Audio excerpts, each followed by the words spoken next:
أعوذ بالله من الشيطان الرجيم بسم الله الرحمن الرحيم إنما يأكلون أموال اليتامى ظلما إنما يأكلون في بطونهم نارا وسيصلون سعيرا السلام عليكم ورحمة الله وبركاته প্রিয় দর্শক, আজকে আমি সূরা নিসার 10 নম্বর আয়াত পাঠ করলাম।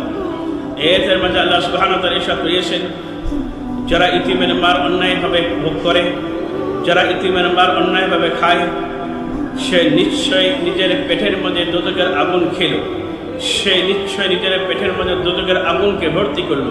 ওয়াসায়াসলাউনা সাঈরা, সে গনগনা দেহিক্তুহি দোজখের আগুনের মধ্যে তাকে দাখিল করাবে কাল কিয়ামতের দিন। আল্লাহ সুবহানাহু ওয়া তাআলা এর মধ্যে আল্লাহ সুবহানাহু ওয়া তাআলা যারা ইতিমের মাল অন্যায়ভাবে এবং জুলুমের মাধ্যমে ইতিমের মালকে হরপ করে বা ইতিমের মালকে এই দিক ওদিক হেরফের করে, তাদের জন্য আল্লাহ সুবহানাহু ওয়া তাআলা সাবধানতা অবলম্বন করার জন্য এবং সাজা বয়ান করিয়েছে যে এরকম কোনো বাপ যদি কোনো ছেলে মেয়েকে ইন্তেকাল করে ছোটোকালে সাবালক হওয়া পর্যন্ত নিশ্চয়ই কারো না কারো দায়িত্ব থাকে।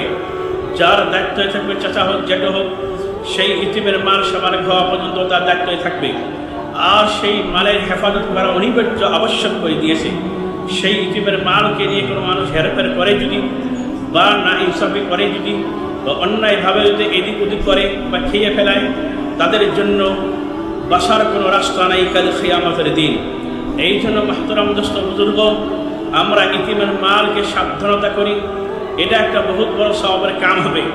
যারা ইতিমের কিফালত করতেছেন, যারা ইতিমের দায়িত্বে আছেন, এক হাদিসের মধ্যে আছে, যারা ইতিমের দেখভাল করে, যা ইতিমের হাতে মাথার মধ্যে হাত ফিরিয়ে দেয়, আল্লাহ তাআলা ওই চুলের যত চুল করে থাকে তার পরিমাণ তার সওয়াব নামায় তাদেরকে দিয়ে দেয়। এবং ইতিমের দেখভাল করা, যারা ইতিমের দায়িত্ব নিয়ে আসেন, তাদেরকে ইনসাফভাবে দায়িত্বকে পূরণ করেন তো আল্লাহ তাআলা অনেক সওয়াব তোমাদেরকে দিবে। আর যারা দায়িত্বকে হেরফের করবে, ইতিমের মালের সাথে জুলুম করবে, তাদের সাথে ভয় করিয়েছে। নবী করিম সাল্লাল্লাহু আলাইহি ওয়াসাল্লাম একটা হাদিস রয়েছে, নবী করিম সাল্লাল্লাহু আলাইহি ওয়াসাল্লাম যখন মেরাজে যায়, মেরাজে যাওয়ার পরে আল্লাহ তাআলা জাহান্নাম এবং দোজখের দুটি সিন তাকে দেখায়। তো জাহান্নামে যখন যায়, নবী করিম সাল্লাল্লাহু আলাইহি ওয়াসাল্লাম দেখে একটি মানুষের মুখ নিচের দিকে এবং উপরের দিকে, তার মুখের মধ্যে দোজখের আগুন, দোজখের আংটাগুলো ভর্তি করতেছে এবং দোজখের গরম পাথর তার পেটের মধ্যে দিতেছে। তখন নবী করিম সাল্লাল্লাহু আলাইহি ওয়াসাল্লাম জিজ্ঞাসা করলেন, কে ব্যক্তি? তখন উত্তরে পেরে নবী করিম সাল্লাল্লাহু আলাইহি ওয়াসাল্লাম, ওই ব্যক্তি যে ইতিমের দায়িত্ব ছিলেন, যাদের উপরে ইতিমের দায়িত্ব ছিল, সে ইতিমের মালকে নিয়ে হরপ করিয়েছিল, ইতিমের মাল অন্যায়ভাবে খেয়েছিল, তাদের আজকে আল্লাহ তাআলা এই সাজা দিচ্ছে। আর একটি হাদিস আছে রয়েছে সহিহ বুখারীর মধ্যে, সেটা অধ্যায় নম্বর হুদুদের পাবেন। ওখানে 7টি বস্তুর ব্যাপারে নবী করিম সাল্লাল্লাহু আলাইহি ওয়াসাল্লাম ঘোষণা করে দিয়েছে। 7টি দাবাগুন বস্তু, 7টি ক্ষতিগ্রস্ত বস্তু থেকে তোমরা সারা বিশ্বের মানুষ বেঁচে থাকো, না হলে এই কারণে তোমাদেরকে কাল কিয়ামতের দিন দোজখের মধ্যে দাখিল হতেই লাগতে পারে। 7টি বস্তুর মধ্যে সর্বপ্রথম বস্তু হলো শিরক। শিরক কখনোই করা যাবে না, শিরক অনিবার্য, কখনোই করা যাবে না। কোরআনে কারীমের মধ্যে শিরকের ব্যাপারে ঘোষণা করে দিয়েছে, ইন্নাল্লাহা লা ইয়াগফিরু আন ইউশরাকা বিহি ওয়া ইয়াগফিরু মা দুনা যালিকা লিমান ইয়াশা। আল্লাহ তাআলা স্বয়ং কোরআনের মধ্যে বলিয়েছে, শিরক ব্যতীত আল্লাহ তাআলা যে কোনো গুনাহ মাফ করতে পারে, কিন্তু শিরক কখনোই আল্লাহ তাআলা মাফ করবে না যতক্ষণ পর্যন্ত আপনি নতুন করে ঈমান, নতুন করে কলিমা পড়েন নাই কে। গতিকে শিরক এটা বহুত বড় গুনাহ। শিরক যদি করে মানুষে, তার বউ অটোমেটিক তালাক হয়ে যায়, তালাক দেওয়া লাগে না। এই জন্য নিজের জবানকে কন্ট্রোলে রাখবেন, এইরকম কুফরি কালাম বলবেন না যার কারণে আপনি শিরকের মধ্যে মুবতালা হয়ে যাবেন আর আপনার বউ তালাক হয়ে যাবেন, আপনার বোধ পাবেন না। 2 নম্বর যেটা নবী করিম সাল্লাল্লাহু আলাইহি ওয়াসাল্লাম বলেছে, তাবাহুকুন বস্তু, যেটা তোমাদেরকে কাল কিয়ামতের দিন জাহান্নামে নিয়ে যেতে পারে, সেটা হলো আল্লাহ তাআলা যে ব্যক্তিকে কতল করা হারাম করিয়ে দিয়েছে, সেই ব্যক্তিকে কতল করা, না হক খুন করা, না হককে হত্যা করা, সেটা হলো মহা পাপের মধ্যে, গুনাহ কবিরার মধ্যে মহা গুনাহ কবিরা। সেই গুনাহ থেকে আমাদেরকে বাঁচতে রাখবে। কতল করা এটা বহুত বড় গুনাহ। কেউ যদি কাউকে কতল করে ইসলামের মধ্যে আসে, তার বদলা হলো তাকে কতল করা। গতিকে কতল করা যাবে না, কোনো মানুষকে অন্যায়ভাবে কতল করা যাবে না। 3 নম্বর যেটা বলিয়েছে সেটা হলো জাদু টনা করা, একজন মানুষে আর একজন মানুষের জাদু করে তাতে ক্ষতি করার জন্য ইসলামে বিলকুল এলাও নেই। জাদু টনা করা ইসলামের মধ্যে হারাম করে দিয়েছে গুনাহ কবিরা। কেউ কাউকে জাদু টনা করবে না। কোনো দুশ্মনের মাধ্যমে, সাধারণ কথাবার্তার মাধ্যমে মানুষকে দেখা যায় সহজে জাদু করে। এই জাদু টনা করা বহুত বড় পাপ। আল্লাহ এবং নবী করিম সাল্লাল্লাহু আলাইহি ওয়াসাল্লাম এই ব্যক্তিকে ঘৃণ করিয়েছে। যারা জাদু টনা করে ঈমান হারা হয়ে ইন্তেকাল করতে পারে।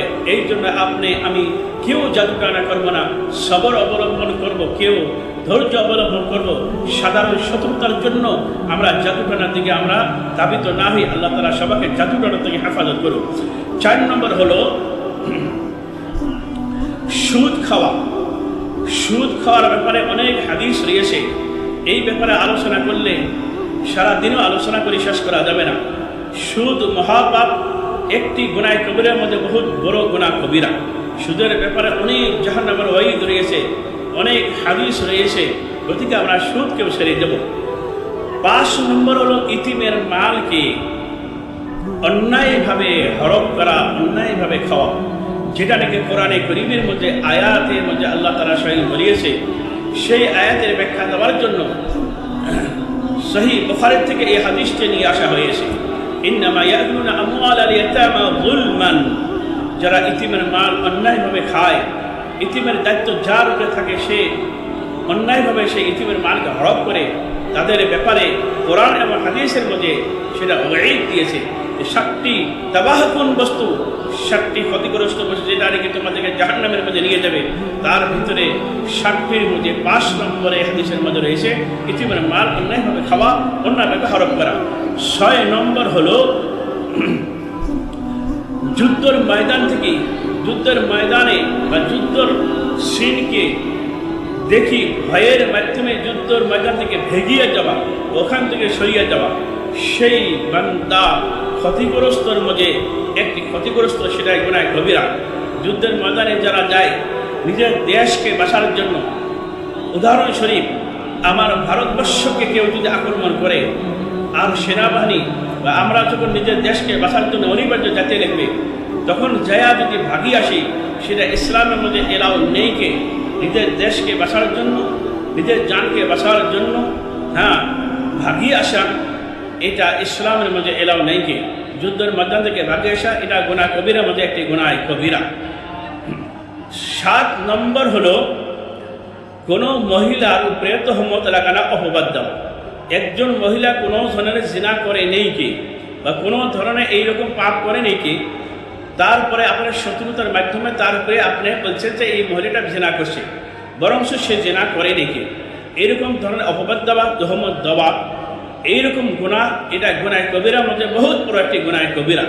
বরং যারা নাকি মিথ্যা তহমত লাগায় কোনো ব্যক্তির উপরে, তার সাক্ষী পর্যন্ত কবুল হয় না, কেউ তার সাক্ষী গ্রহণ যোগ্য হয় না দুনিয়ার ব্যাপারে।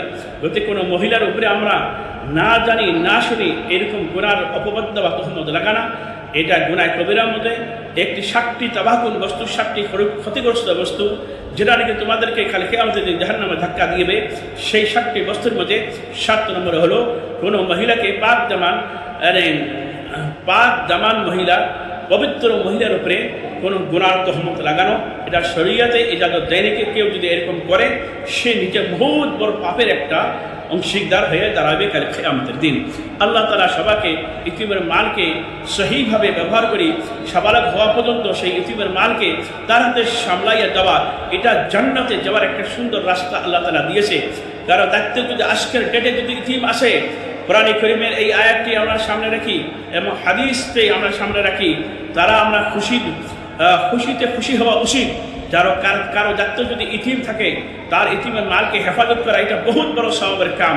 তার সেই ইতিমের মালকে হেফাজত করা, সাবালক পর্যন্ত হেফাজত করে তার মালকে তাকে সামনে দেওয়া, এটা বহুত বড় ইবাদতের মধ্যে একটি ইবাদত।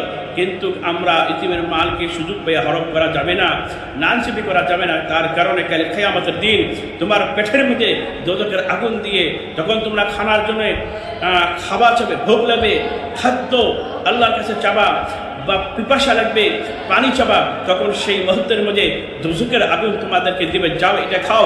কাল কিয়ামতের দিন এই দোজখের আগুন তোমাকে খানা হিসেবে দিবে, সেটাই খাও। কেন? তুমি ইতিমের মাল অন্যায়ভাবে হরপ করিয়েছো, অন্যায়ভাবে খেয়েছো, এই জন্য তার বদলা দোজখের আগুন আজকে খেয়ে থাকো। আল্লাহ তাআলা সবাইকে দোজখের আগুন থেকে বাঁচার জন্যে, এবং হাদিসের মধ্যে সহিহ বুখারীর মধ্যে অধ্যায়ন হুদুদের মধ্যে যে সহিহ বুখারী হযরত সাহাবা রাদিয়াল্লাহু তাআলা থেকে হযরত আবু হুরায়রা থেকে হাদিসটি বর্ণিত রয়েছে। আল্লাহ তাআলা সবাইকে হাদিস মোতাবেক এবং কোরআনে কারীমের এই ওয়াহিদ থেকে আমাদেরকে বাঁচার জন্য সবাইকে চেষ্টা করার জন্য তৌফিক নসিব ফরমান। ওয়া আখিরু দাওয়ানা আলহামদুলিল্লাহি রাব্বিল আলামিন।